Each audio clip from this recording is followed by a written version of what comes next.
आज मैं आपके साथ नमकीन गोश्त कढ़ाई बनाने की अमेजिंग सी रेसिपी लेकर आई हूँ। जितनी ये दिखने में मज़ेदार डिलीशियस सी लग रही है, उतना ये खाने में बहुत ज़्यादा डिलीशियस सी और बहुत ज़्यादा लजीज सी बन के रेडी होती है।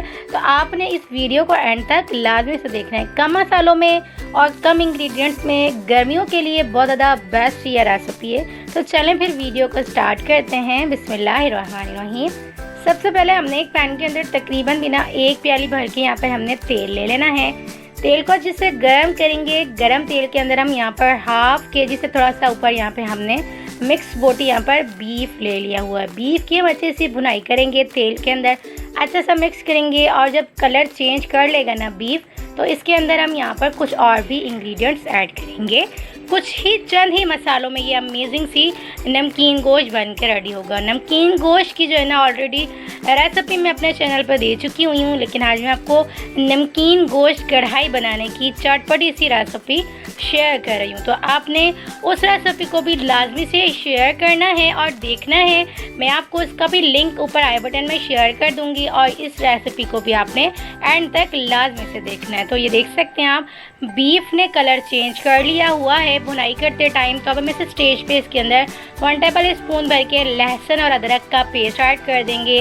लहसुन अदरक की पेस्ट ऐड करने के बाद अच्छे से दोबारा से भुनाई करेंगे ताकि गोश्त की स्मेल भी अच्छे से ख़त्म हो जाए।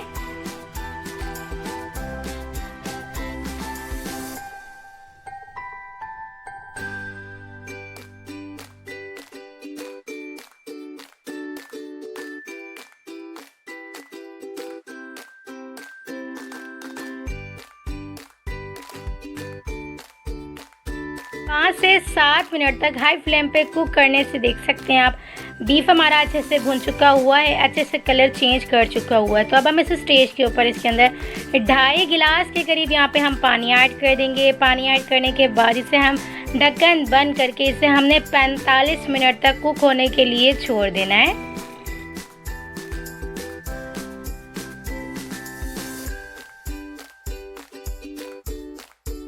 45 मिनट हो चुके हुए हैं। बीफ हमारा अच्छे से टेंडर जूसी हो चुका हुआ है, अच्छे से गल चुका हुआ है। अब हम इस स्टेज के ऊपर इसमें एक अदद बड़ी इलायची स्मेल को ख़त्म करने के लिए ऐड कर देंगे।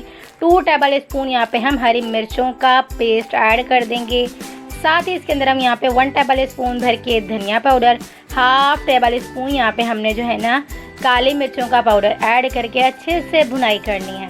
जो इसके अंदर झाग आपको दिख रहा है ना, वो झाग सिर्फ इसलिए है क्योंकि हमने जो गोश्त ऐड किया था ना वो थोड़ा सा चर्बी वाला था, तो उस चर्बी ने अपना घी छोड़ा ना, तो ये इस तरह से झाग बनना स्टार्ट हो गए। क्योंकि ऑलरेडी तेल पहले से मौजूद था और इसके बाद जब और भी जो है ना बीफ ने तेल छोड़ा तो ये बहुत ज़्यादा मिकदार में तेल हो चुका हुआ है। आप चाहें ना तो तेल को कम भी कर सकते हैं, निकाल के किसी और सालन में भी ऐड कर सकते हैं, कोई इशू नहीं। अच्छी सी हमने इसकी भुनाई करनी है।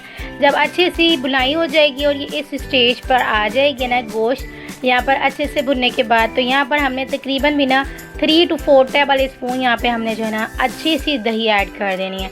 अच्छी सी दही से मुराद ये होता है कि हमने इसके अंदर जो है ना थिक सी दही ऐड करनी है, क्योंकि हमने जो है ना इसकी अच्छी सी थोड़ी सी जो है ना ग्रेवी बना कर रेडी करनी है। क्योंकि हमने प्याज टमाटर वगैरह ऐड नहीं किए हैं, तो अच्छी सी थोड़ी सी जो है ना ग्रेवी के लिए भी जब दही अच्छी होगी तो ही जो है ना आपकी ग्रेवी हल्की सी बन के आएगी। तो यहाँ पर हमने दही ऐड करने के बाद भी अच्छे से भुनाई करनी है। 5 से 7 मिनट तक अच्छे से भुनाई करते रहना है। इस तरह से दही का पानी भी अच्छे से ड्राई हो जाएगा और जितना जो तेल है ना इस तरह से बबल्स बनना स्टार्ट कर रहा है, ख़त्म कर देगा। मीडियम टू लो फ्लेम पे करके इसे हम अच्छे से कुक करेंगे ना तो तमाम झाग अच्छे से ख़त्म हो जाएंगे। फुल फ्लेम पे रख के कुक करते हैं ना तो झाग इस तरह से तेज़ बनते आते हैं। जब मीडियम टू लो फ्लेम कर देते हैं ना तो तेल जो है ना मीडियम टू लो फ्लेम पे आ जाता है, तो झाग भी ख़त्म हो जाते हैं। तो यहाँ पे हमारे जो है ना झाग ख़त्म हो चुके हुए हैं क्योंकि हमने मीडियम टू लो फ्लेम कर दिया हुआ है। गोश्त हमारा अच्छे से भुन चुका हुआ है। अब हम इस स्टेज के ऊपर इसमें तकरीबन बिना 3 to 4 टेबल स्पून चॉप किया हुआ धनिया ऐड कर देंगे। हरा धनिया हमने यहाँ पर ऐड किया है। अदरक भी स्लाइस में कटिंग की हुई ऐड कर देंगे। तो हमारी मज़ेदार सी और बहुत ज़्यादा अमेजिंग सी डिलीशियस सी झटपट वे में बन जाने वाली नमकीन गोश्त कढ़ाई बनकर रेडी हो चुकी हुई है। आपने इस रेसिपी को अगर पसंद किया तो प्लीज़ रेसिपी को फ्रेंड्स और फैमिली मेम्बर्स में ज़रूर से शेयर करिएगा और इस रेसिपी को एक बार मेरी रेसिपी से ज़रूर से ट्राई करिए। कीजिएगा और मुझे अपना फीडबैक ज़रूर से दीजिएगा आपको रेसिपी कैसी लगी। तो चलें जी, मिलते हैं नेक्स्ट वीडियो में। जब तक अपना ख्याल रखिएगा, मुझे दुआओं में याद रखिएगा। मिलते हैं नेक्स्ट वीडियो में बहुत ही आसान, सिंपल और यूनिक सी रेसिपी के साथ। अल्लाह हाफ़िज़।